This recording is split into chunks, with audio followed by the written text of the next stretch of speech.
Have you been on countless diets? Maybe lost some weight, maybe didn't.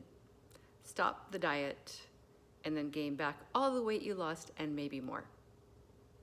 This is very typical. That's why what I want to talk to you about today is not going on a diet, but rather tuning into your body's innate signals for hunger and satiety. Pamela Nance here, certified health and wellness coach, specializing in diet-free weight loss after losing 60 pounds myself, after a lifetime, 45 years of struggle with my weight, body image, and food.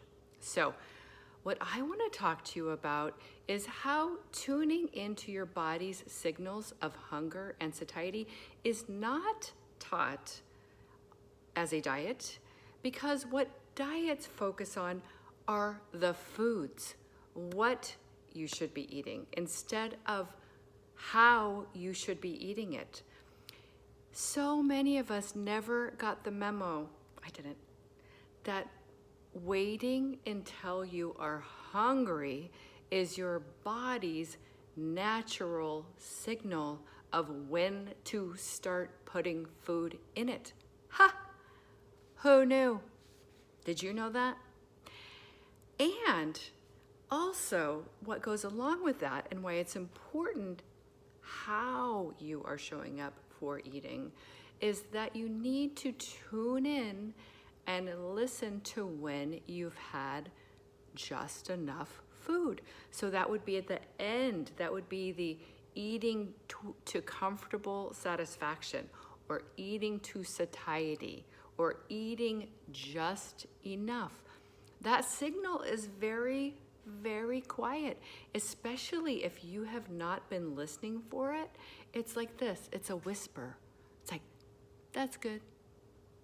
Or it might say, that's enough. And if you blow past it, which our bodies are able to do, because our bodies were designed to be able to stuff ourselves back in the day of feast or famine. Now we're just feasting and we're not famining. So we need to listen to that tiny little whisper of a voice that says, that's good, that's enough. And we stop right there. So there are other beautiful things that come out of this process.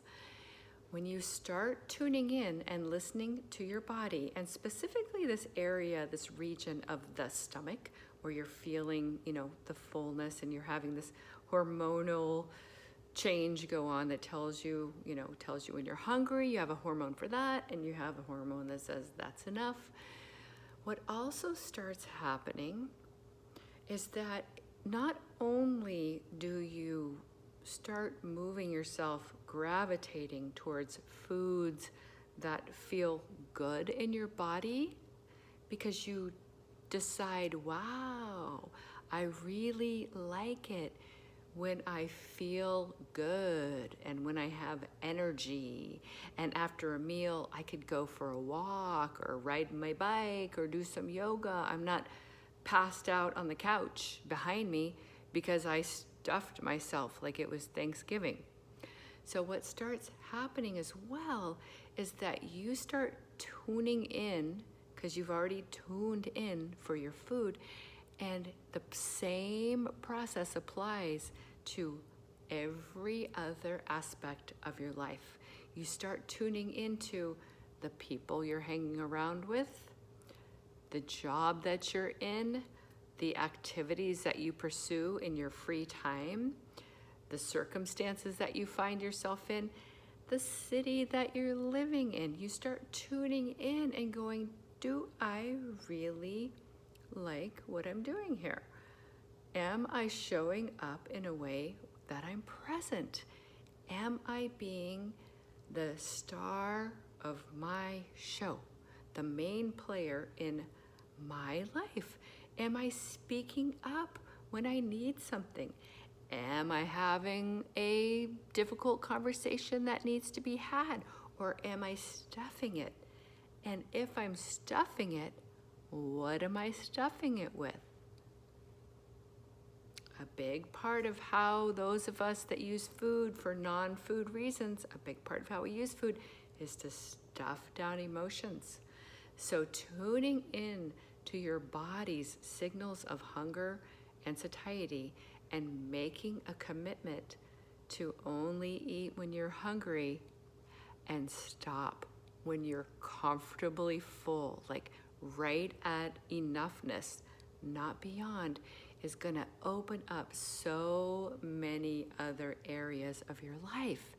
And really, if you really are honest with yourself, most of us want to have a fuller life. And that doesn't necessarily mean we're doing more things, or that we're busier, or that we're rushing around here or there, or that we're moving, or changing spouses, or changing houses, or all this change. But what it means is that we're opening more to experiencing our emotions. And if we're overeating to stuff down emotions that we might not want to feel, maybe sort of what would be labeled negative emotions, guess what? We're also stuffing down the positive feel-goods. As it turns out, we need to be able to grow our container for how much goodness we can handle as well. So this transformational journey of eating for hunger and stopping at satiety will bring up so much more, because emotions that we've been eating to stuff down will be allowed to come to the surface, and you can handle any emotion that arises. If you feel like you've got some really big ones, you might want to seek out the help of a therapist. You might want to do some reading on it, do some research on how can I process my emotions. But I'm telling you, if you let yourself go there, and if you need assistance, get assistance, you will open up the container that is your body to feel all of the emotions in life. And when we're wanting a fuller experience in life, that's what we're wanting. And if we're using food to keep ourselves down, then we're not going after those things that are going to bring us more joy, more satisfaction, more contentedness, feelings of achievement, feelings of going for what we really want. So let's stop using our bodies and their size or their age or what we've been eating as an excuse. You can start right now, even if you don't change your food at all. You don't even need to change your food at all in this moment. Just make a promise to yourself that you're going to start eating only for physical hunger. And if you don't know what that means, start off in the morning and don't eat.